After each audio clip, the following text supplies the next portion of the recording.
Mga karos, good morning po. Kamusta po tayong lahat? Welcome back po muli dito sa aming channel. Yan, July 25, araw po ng Biyernes. Grabe, mag-aalas 7 ng umaga. At ganito pa rin yung sitwasyon natin. Lakas pa rin po ng ulan. Magbibigay pa rin po tayo ng update dun sa mga ongoing project natin na pwedeng pasukan.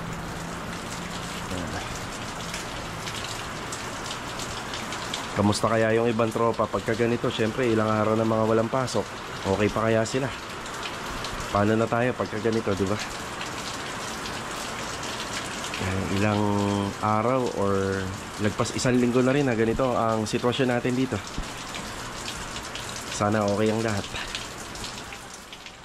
Nandito po tayo sa bodega ngayon. Ito yung e-bike natin.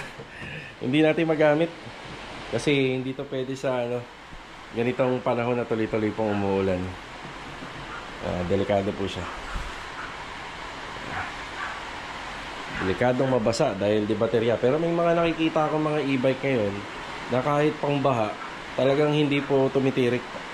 Yan, maayos. Davis Pondo. Ayan. Bali, sa hardware nagkaroon po tayo ng stocks. Bumili na ako ng marami. Ayan, para sa mga susunod na project natin. May part nga ako ng video na meron pala itong laman na 40 pesos kada isang balde. Pero kapag kagalon, may laman din. Isang balde nito, yung tetag na isang timba, ang katumbas po nito 4 na galon or 16 liters. Yan, Davis Pondo 100% acrylic. Siya nga pala, hindi kami bumibili nito dahil may laman siyang barya na 40 pesos. Bumibili kasi kami nito dahil sa kalidad niya. Ang ganda, maganda po yung quality. Yan, 100% acrylic at saka makatawan pa. Yan, nagpondo na tayo para sa mga project natin sa mga susunod. Nagkakaubusan kasi niyan Ulan na naman. Ayan mga karos, start na tayo. Okay, magtatrabaho na po tayo ngayon. Bali, ang una natin pupuntahan ay itong project natin sa Phase 5. So dito gagawa si Master Jojo. Ipagpapatuloy niya yung finishing carpentry sa 2 kwarto. Si Louie naman dun sa toilet and bathroom. Meron nga lang akong konting naging problema rito, pero minor issue lang. Yung tiles na binili po natin ay pinapapalitan po ni client. So isosoli po natin siya dito sa City Mini Home Depot, yung pinagbilhan po natin. Tapos meron siyang panibagong prepared na disenyo ng tiles na gagamitin po sa cladding or sa wall design ng ating TNB. Ayan mga karos, after lang po natin dito, magbibigay pa rin po tayo ng update po sa ginagawa natin sa Riego de Dios project. Baka ngayong araw po, posibleng maikabit po ni Master Batang at saka nila Master Ryan yung sliding window para doon sa second floor. Tapos update na rin po tayo dahil nung pag-uwi po natin galing Riego de Dios kahapon, dumating po yung mga kulang na hamba kay Kuya Jason, tsaka yung mga additional na materials po para po sa room partition natin at saka sa electrical. Okay, nandito muna tayo sa Phase 5. Bigay tayo ng konting update dito. Tara! Okay, good morning. Yan, good morning kay Sir Jason sa client owner namin dito. Ayan, nandito na tayo sa Phase 5. Yan, dala natin tong ating Suzuki Carry utility van. Yan, ang ginagawa ko, kasama ko na to sa biyahe para pag may mga kailangan yung tropa, dala-dala na po natin yung mga kailangan nila. Pagkadala natin to, halos lahat po parang nandito na. Kung may kakalimutan man tayo, makakaligtaan siguro yung talagang kulang lang dito sa site. Pero ayan, meron na po tayo laging dala. Kukunin namin yung tiles dito. Then ito yung update. Yan, bati tayo. Master Jojo, good morning. Good morning. Yan, para tayo ganda ng natin safety Tapos dito si Louie. Louie, good morning Louie. Good morning. Yan, kukunin po natin at papalitan po natin doon sa tile center na binili natin. Papaasikaso na natin to kay Louie. Itong bitala na to, mawawala po to, kumbaga mabablock na rin po yan. Tapos magdadala tayo ng hollow blocks dito. Pasintadahan po natin yan. Yung part po na yan. Ito, nauna na dahil may natira silang simento. Na simento na po ito. Yan, pababakalan pa po natin yan. Then papatayin natin yung mga ugat kasi may mga ugat siya. So bubuhusan natin ng used oil. Tapos ito, pwede natin itong ipatibag na kasi papalitan to ng tiles. Tutuloy ni Master Jojo dito yung finishing carpentry. Tapos na-deliver na po namin dito itong pinto na gagamitin po rito sa taas. Yan ba yan? Oh, yan. Yan. Yan yung mga design. Yan na. Siguro dyan mo muna, we. Dyan mo lang, oh. Tapos pagtulong-tulungan na natin na yan na doon para mabilis tayo. Yan. Tapos dito naman sa taas, yan, may 2 bedroom na siya. 2 bedroom partition. Ito, may issue rito. Yan, nagmamoiso. Kaya kadalasan inaayos namin yung part dyan. Tapos tungkol sa bubong niya, maayos naman. Wala naman po tayo nakikita ang problema. Siya nga pala, dito sa taas, sa second floor, wala po kaming ginagalaw dyan kung hindi maintenance lang. Konting repair, konting maintenance. Kasi may luma na po siyang bubong. Pero kung kinakailangan pong i-renovate yung bubong, sinasabi naman natin kay client. You know, may moist doon. Kaya meron tayong gagawin po sa outside wall kapag inayos natin. So dito meron tayong isang closet na nakapaharap dito. Ito naman yung pinaka corner dito banda. Yung isang buya may closet. Yun, may moist siya. Pag ganito mga karawas, hindi na po kami naglalagay ng backing. So diretso na po kaming nag-install dyan, pero makikita pa natin yung pader. Yan. Ito rin may moist. Moist po siya. Yan, bali dito, ulitin ko lang kasi medyo maingay kanina. Pag ganyan mga pader, hindi na po kami naglalagay ng backing. Yan, hindi na kami nagbabacking dito. Kumbaga yung pinaka loob, kita natin yung concrete, tapos pipinturahan na lang natin yun. Mas maganda rin po na wala ng backing. Diretso na pader para nakakasingaw po. Yan, may mga kaso rin yan. Yung ginagawa naman namin dito, sinisilicone sealant namin to, loob at saka labas, para hindi pumapasok yung tubig. Okay, ito yung update dito, tapos babalik tayo rito mamaya para makapagbigay pa ng update sa mga magagawa nila. Okay na. Tara, we. Sa Phase 6 tayo. Rigor, good morning. Morning, boss. Yan, nandito kami sa Phase 6 kasi yung mga gamit ni Louie na pang tile setter ay kukunin na po niya. Yan, pinagpapatuloy pa rin ni Kuya Rigor yung mga gawain po dito.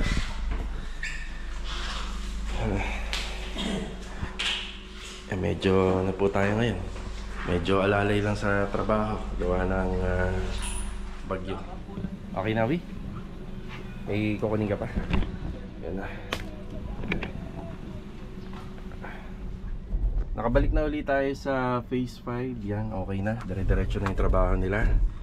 Yan, may mga bibilhin po tayo. Yan, para po dito. Drawer guide, concealed hinges, at syempre yung mga fittings na kailangan po ni Louie dun sa TNB. Okay, tara. Punta muna tayo ng Riego de Dios. Then, sasabayan natin ng purchasing. Let's go!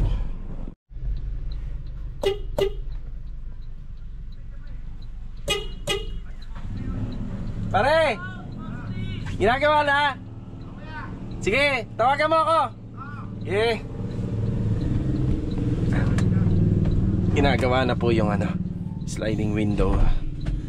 Tapos susunduin natin sila mamaya para maikabit kagad.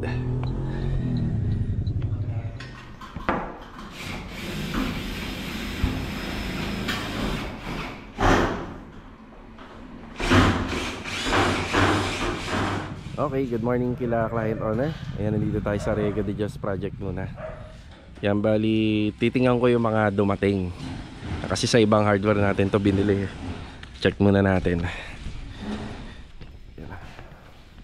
Yan, bali yung tropa kanina nandito na. Tapos napansin nila yung Shera board na dumating kasi nagpa-dagdag tayo ng 10 piraso. Ito yung luma natin. Yung Shera board na dumating ay hindi Shera board po, ibang brand. Tapos mas manipis po siya kumpara doon sa 1/4. So, ibabalik natin siya. Tapos ito parehang makinis yung magkabila. Then malambot, babad po siya sa tubig. Ayan, oh. Yan, malamang po to. Ayan, kita naman, oh. Napaypay kagad. Malamang ito yung baka yung bodega nila babad sa tubig. Kasi kung sa ulan lang, may pang cover naman, hindi naman mababasa lahat. Nakakapagtaka rito, basang-basa siya lahat. Diba? Kasi kung flat naman to, kung nasa truck, ito lang mababasa, hindi yan papasukin lahat. Kasi ito yung yung metal studs na dito na. Yan, standard naman to, standard, makakapal, okay naman. Bali may pa additional tayo na 30 pieces.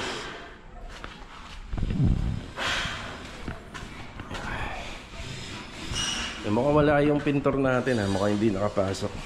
Pati si Kuya Dindo rin, hindi rin po siya nakapasok ngayon. Gawa ng sumama yung mga pakiramdam daw nila. Kasi ito na yung ating hamba galing kay Kuya Jason. Ayan, kompleto na.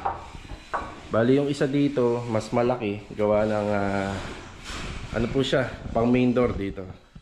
So ang sukat na nito kasi naglalaro na yan ng 1 meter by 210. Tapos yung iba naman 70 by 210. Ayan.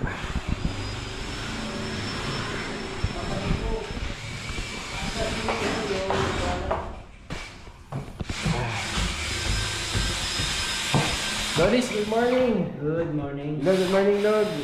Marvin at Kuya Boy. Inabutan natin na kinakabit na po nila. Ngayon pinababaklas po natin. Reject. Reject po ito, reject. Nag-usap naman kami na may-ari ng hardware na papalitan. Papalitan niya po. Wala si Kuya Philip? Wala si Kuya Philip? Wala? Okay, sige. Hindi nakapasok. Bali, room partition na po sila rito. Nga lang, nakasetup na. Pero kailangan po kasing tanggalin. Ayan. Tapos mamaya, ayan naglagay na kami ng karton dito. Kasi yung materialis natin may kahoy na yung mga hamba. So hindi na natin nahayaan na ganito, na nababasa. Kaya pinamamadali ko na to kila Master Batang. Kahit itong dalawa lang, para safe na. Ngayon kapag ka nagpa-overall paint, isasarado na lang yan. Then yung bahagyang nandun ang bubuksan natin. Yung iba naman may bintana eh.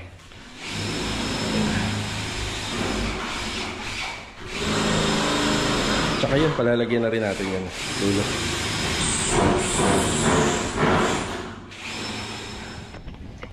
Medyo na late lang ako ng konti.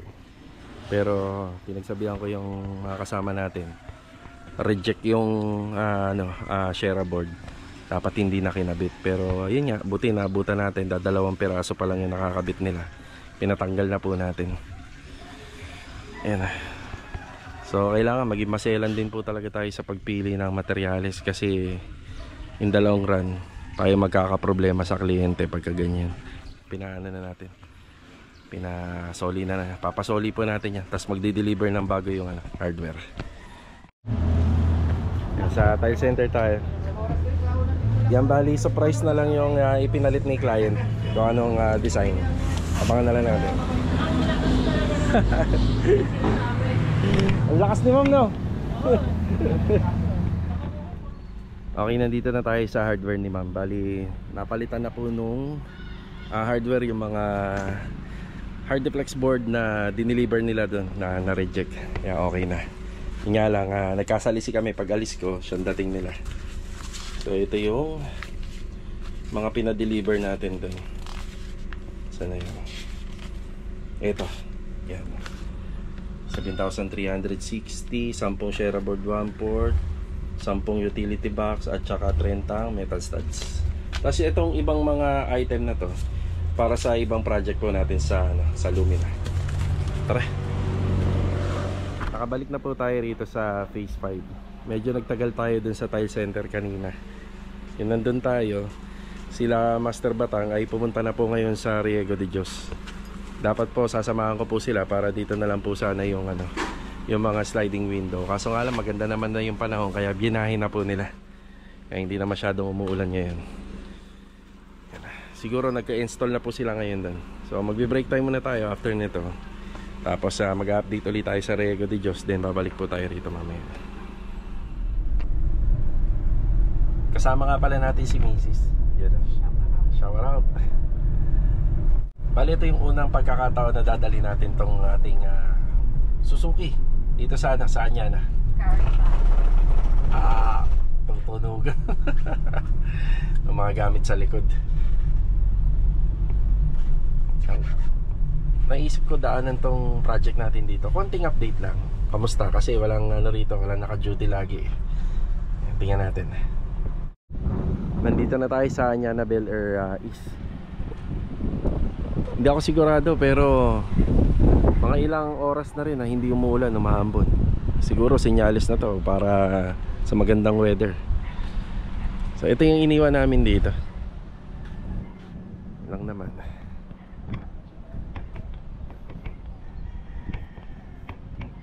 Halos 1 linggo hindi namin napasukan to. Nagpaalam na lang tayo kay client. Ganun talaga. Ito na kasi kasunod dyan eh. Pag natapos namin to, ito na yung kasunod. Tapos yan, babakbakin na rin po yan.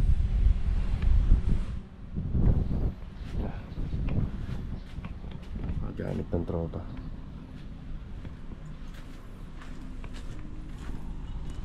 Mga materyales natin dito nababad sa ulan.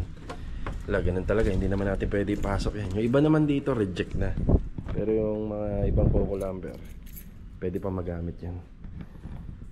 Yan, palitada. Yan lang.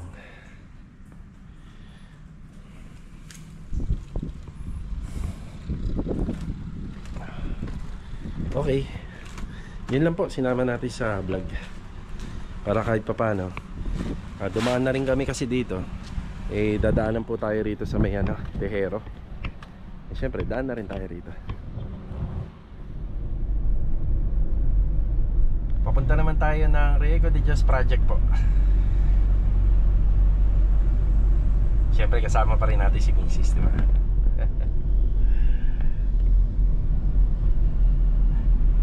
Yan, balita ko na ikabit na po nila Master Batang yung ano doon, sliding window. Importante po yun dito sa project natin. Malaki ang may tutulong po yun. I-update na rin tayo sa mga nagawa din ng tropa. Bumalik na tayo rito sa Riego de Dios project. Tapos naikabit na nga pala nila Master Batang. Ayun oh. Ang ganda nung sliding window, nagawa sa glass and aluminum. Bali yung ano niya, reflective yung mirror niya. Yan, ang ganda po. Kulay black.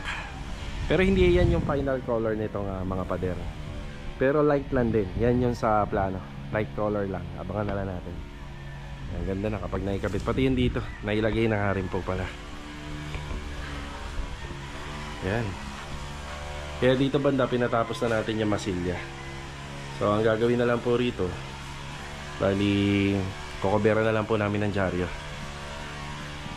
Additional na outlet para rito sa auxiliary kitchen natin, sa washing machine. Tapos ito, isang outlet lang para rito. Pwede na po yan. Basta nilayo na lang po natin sa ulan para hindi po mahagip ng angge. Mga share board natin, napalitan na rin naman po.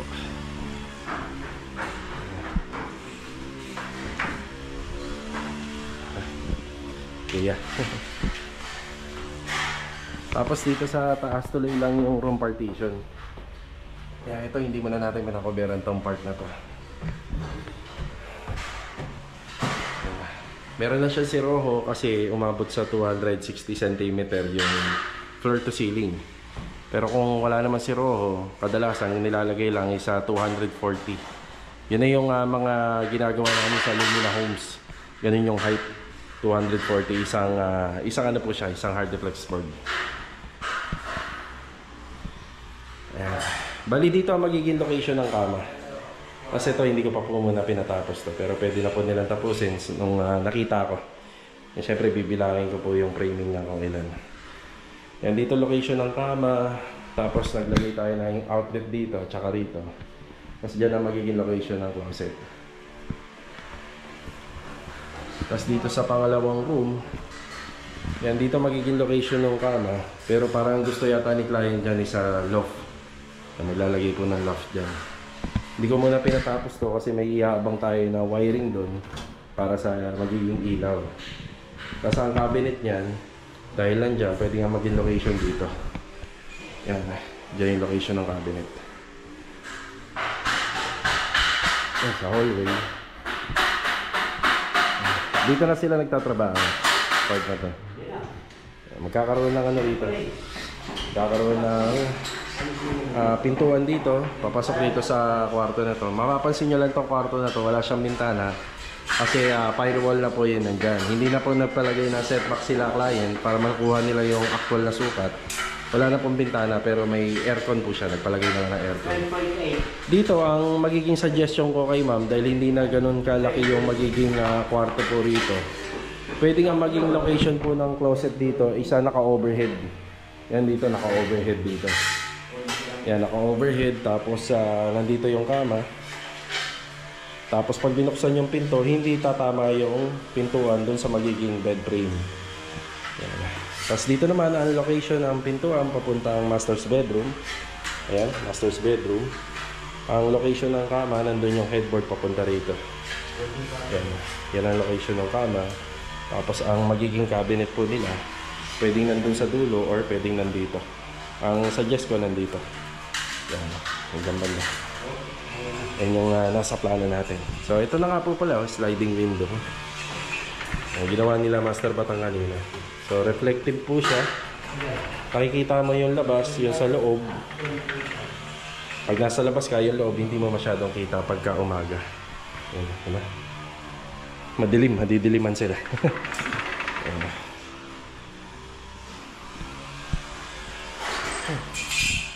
Kabit na yung mga bintana. Laking tulong na to kapag nagkaroon na ng kwarto.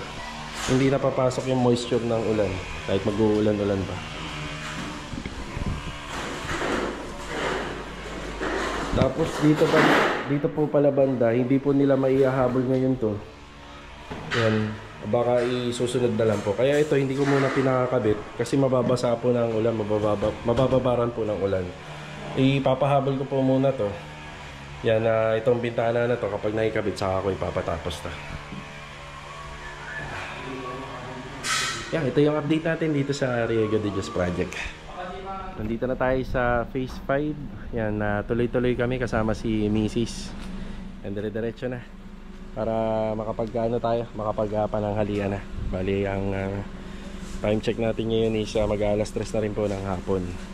Kung bukas magtutuloy-tuloy na to at hindi na uulan, yan, makakapasok na rin siguro yung ibang tropa, pero kakausapin natin kasi araw po ng Sabado.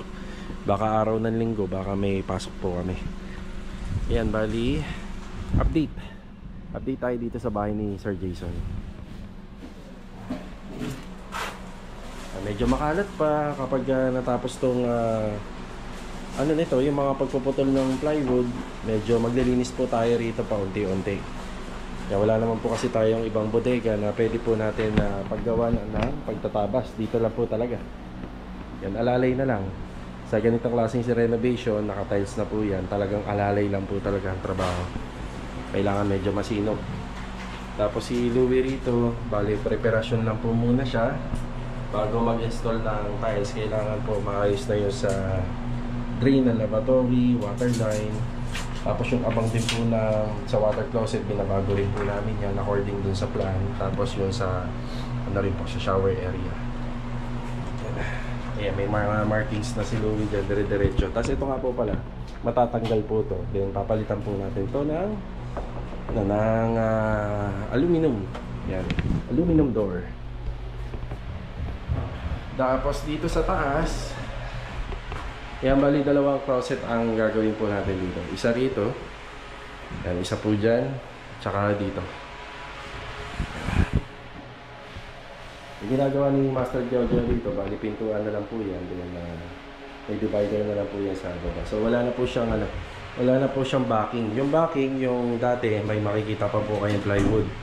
Yun nga lang po kasi nagkakaroon ng mold sa pagitan po nung concrete wall pati ng plywood.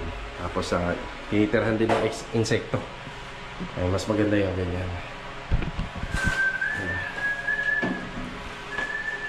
Isang closet dito, medyo malaki rito kasi yung space medyo malaki-laki pa. Yung kakasya nga po pala rito na nakakama, double. Yan, double size. So kaya may outlet na kami rito. Medyo nakalista po yan. Dito naman isa single. Yan, single. Pero doon na po yung pinaka-location. Yan, doon na po banda. Tapos dito po yung closet.